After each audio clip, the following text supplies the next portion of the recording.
dans le studio de Roderick. On se retrouve aujourd'hui devant un grand déballage. Comme vous le voyez, c'est de l'Atari, avec énormément de documentation, énormément de disquettes. Ces deux machines viennent du don qu'on a eu à l'aube du deuxième confinement. Donc nous avons sur votre droite un Atari 520 STE et sur votre gauche un Atari 1040 STF. Donc on a un bon représentant de l'évolution des Atari ST. Et avec cette machine, il y avait pas mal de disquettes, donc les trois boîtes ici. En plus, moi j'avais tous ces originaux là sur mon Atari que j'avais récupéré à l'époque où j'avais l'Amiga. J'ai aussi plein d'autres jeux qui sont sans leur boîte mais avec leur manuel, qu'on pourra voir pour certains. Mais on va surtout s'intéresser aujourd'hui à restaurer cet Atari 1040 STF parce qu'on va les faire dans l'ordre. Avec cet Atari, donc j'ai une souris mais elle n'est pas complète parce qu'il manque le cache. Donc bon, on va voir si on le trouve quelque part dans une machine, mais j'ai assez peu d'espoir. Ce 1040, comme on peut le voir, il est pas mal cassé, donc il va y avoir de la réparation et je sais même pas s'il marche. En plus, le lecteur de disquette, il manque le cache, et donc on va voir ça. Mais pas seulement, parce qu'en restaurant ce 1040 STF, on va parler un petit peu d'Atari. Parler d'Atari, c'est-à-dire voir d'où vient Atari, d'où viennent ces Atari ST, leur création, qui est à l'origine de ces Atari. Et vous allez avoir des surprises, je pense, sur cette histoire des Atari. Parce que il y a rivalité entre les Atari ST et les Commodore Amiga, a toujours été. Mais il faut connaître l'histoire de ces machines qui est très intéressante. Donc ce qu'on va faire, c'est qu'on va s'approcher. Cet Atari STF, je ne vais pas le démarrer comme ça, pas plus que le STE de toute façon, parce que vu l'état où il va déjà avoir besoin d'un bon nettoyage et il va falloir vérifier 2-3 choses comme l'alimentation de la machine. Donc approchons-nous. Donc voilà, j'ai gardé le STF et j'ai écarté le STE. On voit déjà que la saloperie commence à sortir de dedans, il y en a plein sur la table. Donc on va démonter ce STF qui est dans un état quand même lamentable. J'espère qu'on va réussir à le faire remarcher. Je ne sais pas dans l'état qu'il est. Alors les vis, on ne va pas être embêté avec les vis, il n'y en a plus que 2.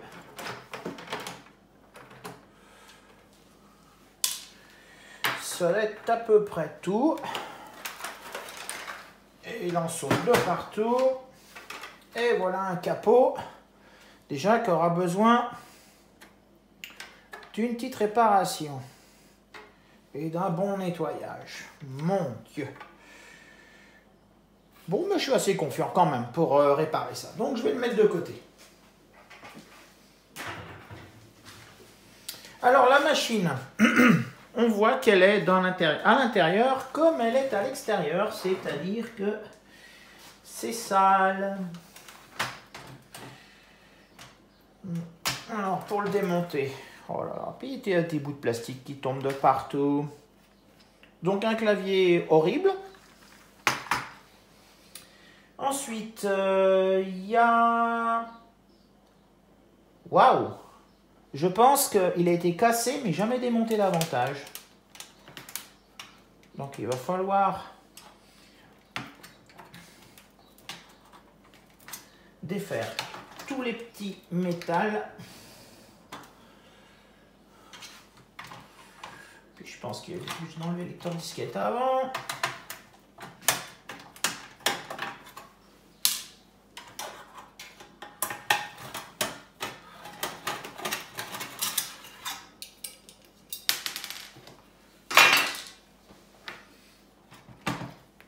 Ah, il a encore tenu.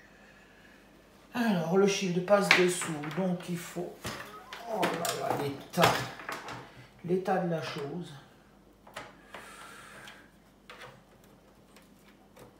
Par contre, toutes les vis sont passées à travers, donc je ne sais pas comment je vais démonter le lecteur.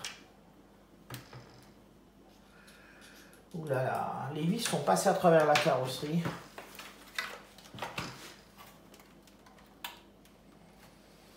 Ouais, il est fixé sur la carte mère seulement. Ah, puis il est cassé là aussi.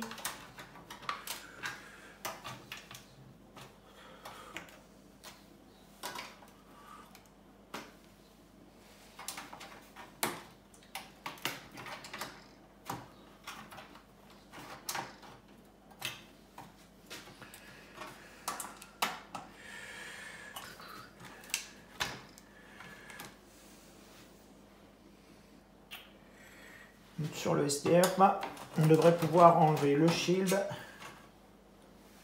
sans trop de difficultés. Ça non.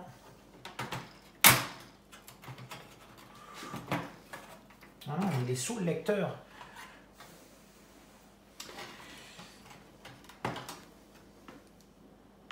Ouais, non, je crois qu'il faut sortir la lime.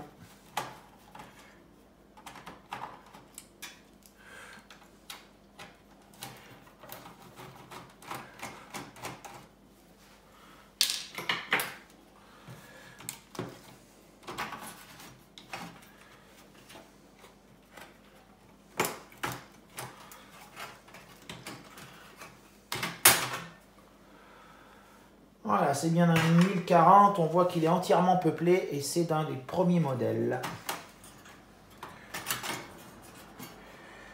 Donc là, on va être ennuyé.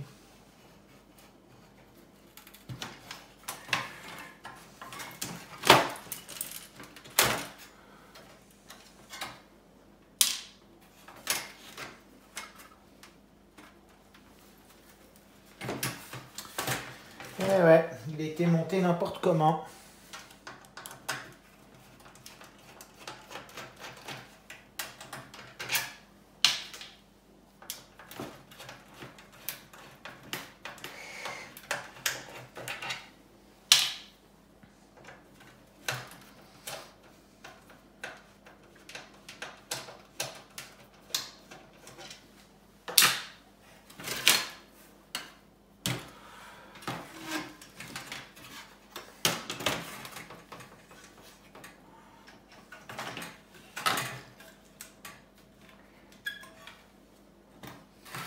Et on voit un petit peu la poussière qu'il y a sur le bureau.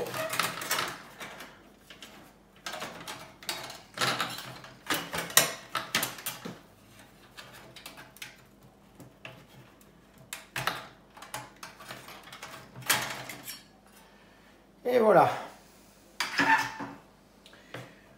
On a l'intérieur de la machine. Donc, ce que je vais faire, moi, c'est que je vais déjà faire un grand nettoyage de tout ça. Et on va pouvoir explorer la carte mère et parler de l'origine de cette machine.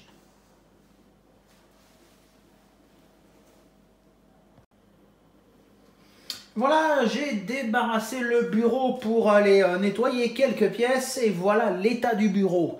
Je vous laisse voir un petit peu les saletés qu'il y avait, juste ce qui est tombé de la machine quand je l'ai démonté. Donc voilà, donc je vais le nettoyer ce bureau, je vais ramener les plastiques qui sont maintenant propres et secs. Et eh bien, vous allez voir, il y a beaucoup de casse. Et il y a beaucoup de collage à faire. Donc ce que je vais faire, c'est que je vais tranquillement faire tout le collage des pièces plastiques de la machine. Et pendant ce temps-là, eh bien, je pourrai vous conter l'histoire de cette machine. Alors, si on commence par le morceau du dessus, il est cassé là, là. Et je crois... Ah oui, encore une petite cassure ici. Et tous les petits morceaux de plastique qui sont là, c'est parce que la partie du dessous est complètement cassée. Ici, ici et ici. Donc, intéressons-nous à leur réparation avec mon bicarbonate de soude et mon cyanocrylate.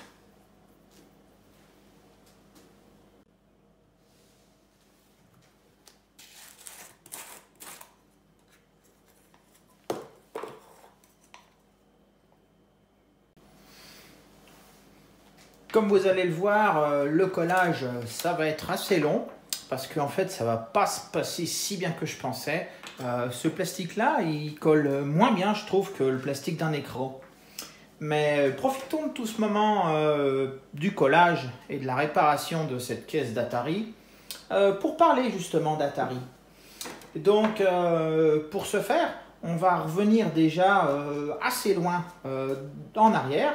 On va revenir dans les années 70. J'en avais déjà parlé pour la vidéo sur l'Amiga 1000, de tout ce qui s'est passé avec Atari et Commodore dans la fin des années 70.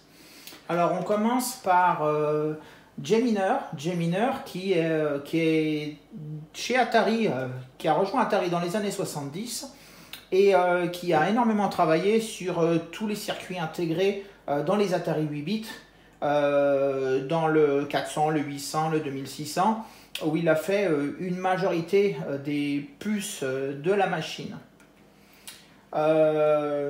Mais fin des années 70, aux environs de 1979, les 8 bits s'essoufflent, ils s'en vont moins. J-Miner avait vraiment l'intention de travailler lui plus sur des processeurs 16 bits, donc notamment sur le 68000, mais ça n'intéressait pas Atari. Ça n'intéressait pas Atari de travailler sur le 68000 en 1979, ils étaient toujours cantonnés sur le 6502. Donc ce qui s'est passé, c'est que J-Miner a décidé de quitter Atari à ce moment-là. Il quitte Atari en même temps que Larry Kaplan. Et donc J-Miner et Larry Kaplan vont former Activision, qui plus tard deviendra Amiga Corporation et démarrera le projet Lorraine, donc qui mènera à l'Amiga 1000. Mais avant d'arriver avec le projet Lorraine et l'Amiga 1000, aux alentours de 1983, Atari perdait beaucoup d'argent avec les micro 8 bits qui ne s'écoulaient pas. Et c'est là que Warner, propriétaire d'Atari, a décidé de vendre Atari, en fait. Et c'est là que Jack Tramiel, qui a quitté Commodore avec beaucoup de personnes de Commodore qui voulaient travailler sur le 68000, crée Tramiel Technologies. Et l'année suivante, donc en 1984, Jack Tramiel rachète Atari à la Warner pour pas grand chose et forme l'entreprise qui s'appelle Atari Corporation.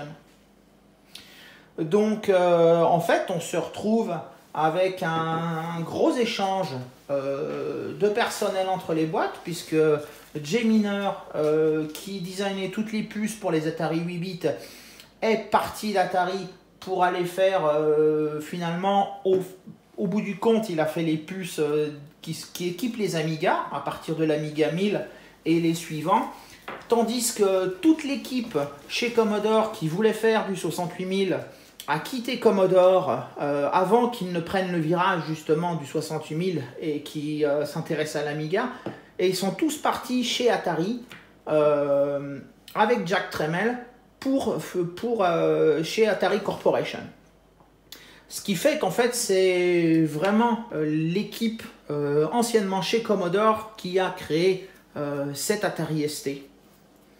Alors cet Atari ST, il est sorti en 1985.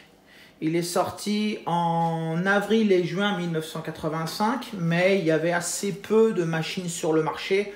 Elles ont été vraiment disponibles qu'à partir de juillet 1985. Le 1040 que je suis en train de recoller là, lui est sorti en 1986. À noter que le sigle ST pour Atari ST, c'est pas pour Sam Tramiel, pour Jack Samuel Tramiel, c'est pour 1632, qui veut dire 1632. Ça dénote le fait que la machine est basée sur le processeur qui est avec un bus externe de 16 bits, mais qui travaille en 32 bits en interne. Donc L'Atari ST, c'est le 1632. Si on parle un petit peu de ce qui compose l'Atari, donc Atari, donc en 1985, il est sorti vraiment en concurrent de l'Apple II qui était sorti l'année juste avant. Et l'operating system qui intègre les Atari, ça aurait pu être Microsoft. Ça aurait pu être un Microsoft DOS ou quelque chose de chez Microsoft, puisque Microsoft a proposé à Atari d'écrire le système d'exploitation. Mais Atari a refusé parce que ça prendrait vraiment trop de temps, ça aurait pris trop de temps et la machine aurait été en retard.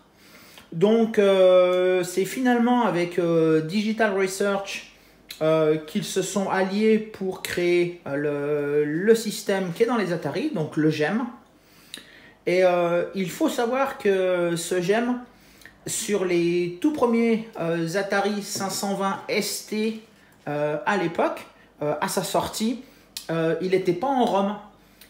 Tout comme l'Amiga 1000, les premiers Atari qui n'avaient pas de F au départ, hein, c'était juste des ST, avaient leur GEM sur disquette et ça embêtait énormément les utilisateurs qui, dès que les ROM ont été disponibles, les ont mis dans la machine, tout simplement parce que charger le GEM sur disquette occupait 192 kilooctets de mémoire.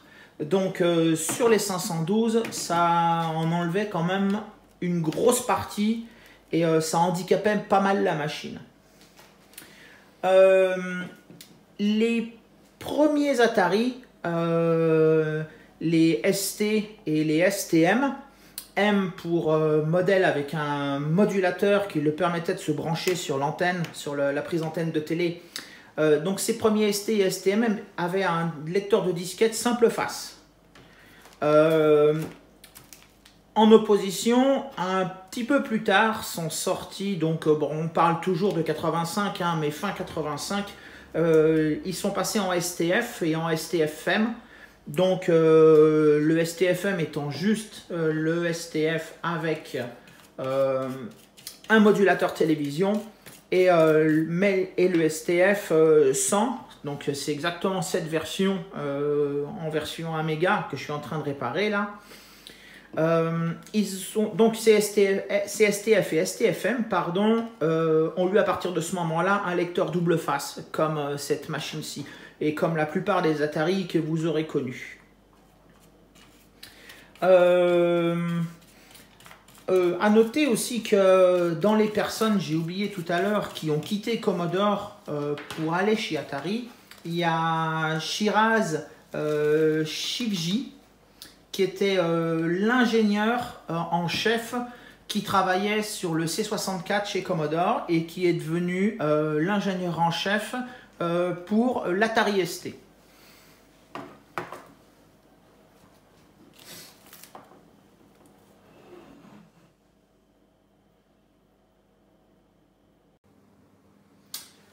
Donc voilà la boîte à peu près réparée. Alors, on ne peut pas dire qu'elle soit parfaite parce qu'il y reste plein de marques et de toute façon les recollages ça va se voir. Le clavier, je m'y suis encore pas attaqué, ça va être dans mes prochaines tâches, ainsi que la carte mère et l'alimentation qui sont super poussiéreux et sales et dans tout ce qu'on veut.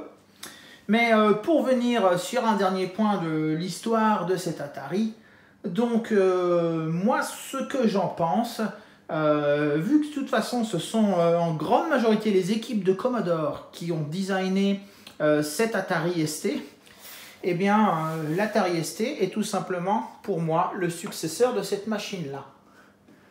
Voilà, parce que c'est en grande majorité l'équipe dont le chef d'équipe du Commodore 64 qui a quitté Commodore pour aller travailler chez Atari et a sorti l'Atari ST.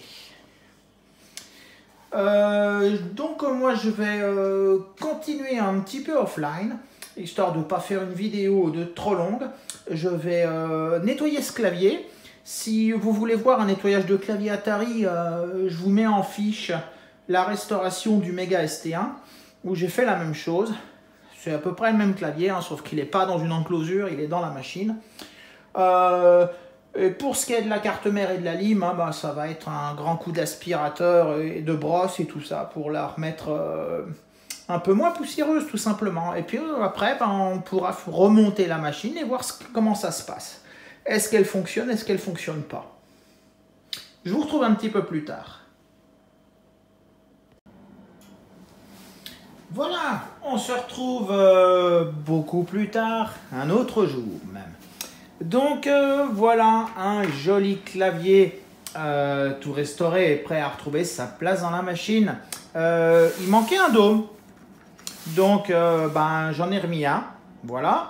Ben, sinon il est assez pénible comme clavier parce que chaque touche a son petit dôme. Et c'est pas une plaque qui contient tous les dômes, non, les dômes sont tous indépendants, donc c'est facile d'en perdre. Voilà, la carte mère est nettoyée, la lime a une bien meilleure tête, ma foi. Le lecteur de disquette, je l'ai tout nettoyé et tout révisé et je l'ai testé, ça fonctionne. Donc il va rester à remonter la machine. Mais avant de remonter la machine, on va s'approcher un petit peu de la carte mère et puis on va regarder un petit peu comme elle est faite et qu'est-ce qui la compose sur un STF. Donc j'approche la caméra.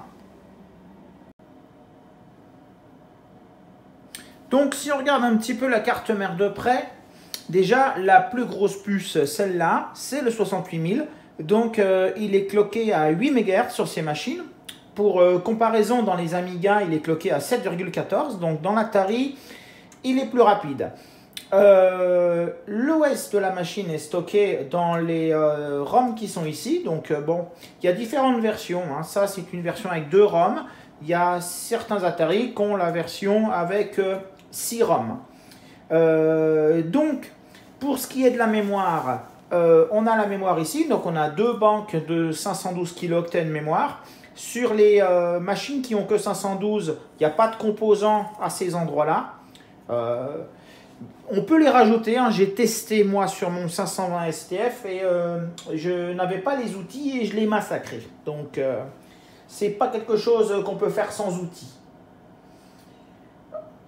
La puce qu'elle a, c'est une Memory Management Unit. C'est une puce MMU spécifique à l'Atari.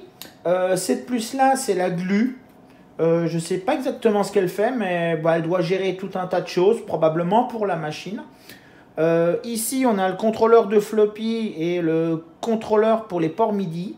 Je ne sais pas lequel est lequel, mais ce sont 2 puces relativement identiques.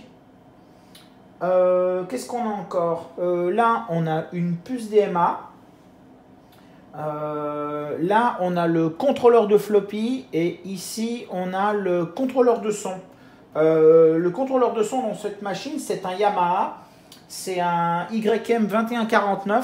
C'est la même puce qu'on va retrouver dans les Amstrad CPC et dans les MSX et les dernières versions de Spectrum, il me semble. On a sur le côté un port pour cartouche, ce qui permet de rajouter des ROM à la machine. Voilà, je pense que c'est à peu près tout. On a fait à peu près le tour de la carte mère. Ah, et j'ai oublié une puce. Dans la petite boîte ici, c'est le graphique de la machine, c'est le shifter. C'est lui qui s'occupe de tout l'affichage sur l'Atari. Donc, ce que je vais faire, moi, c'est que je vais la remettre partiellement dans sa boîte pour la tester. Donc voilà, pour l'essayer, ben, je ne vais pas tout le remonter, comme ça va être suffisant. On va déjà regarder si ça démarre.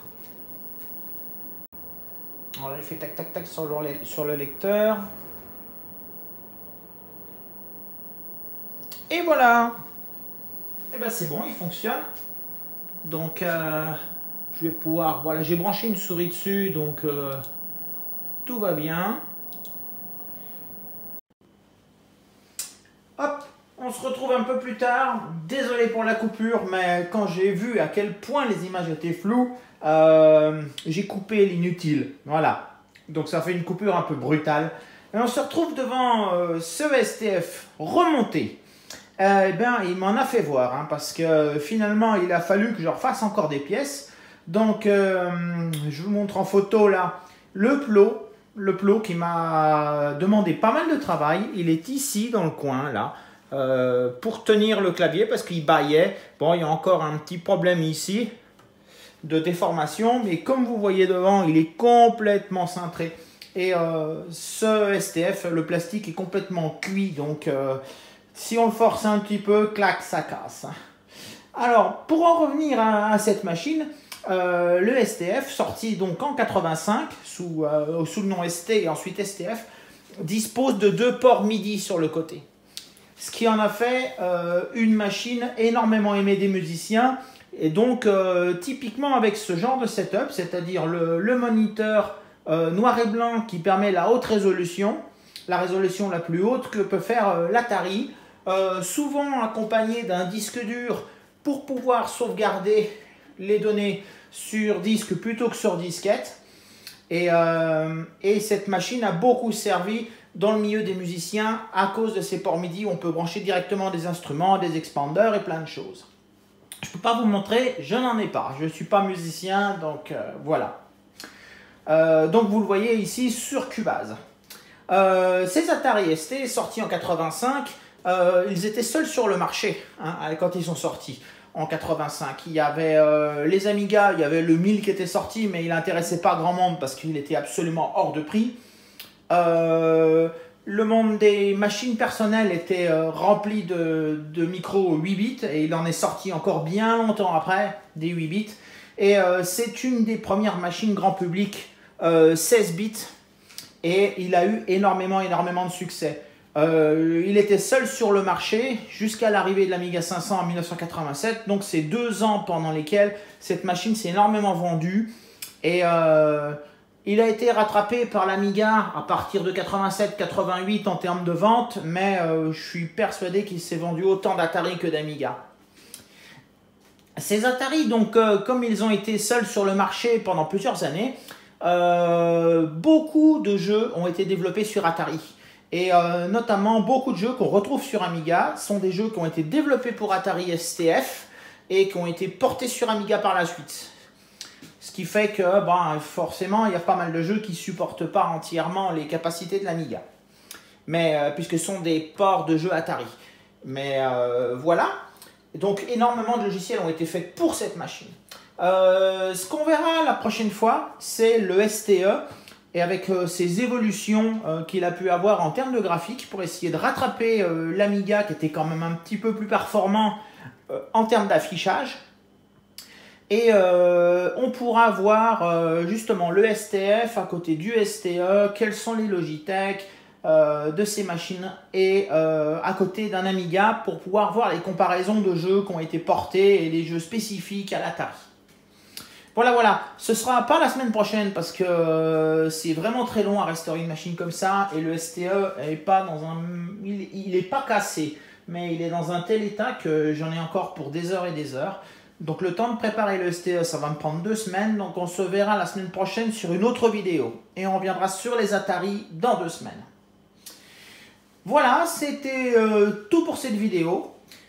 J'espère que ça vous aura plu. Je l'ai encore fait un peu long parce que c'était long le collage et tout ça.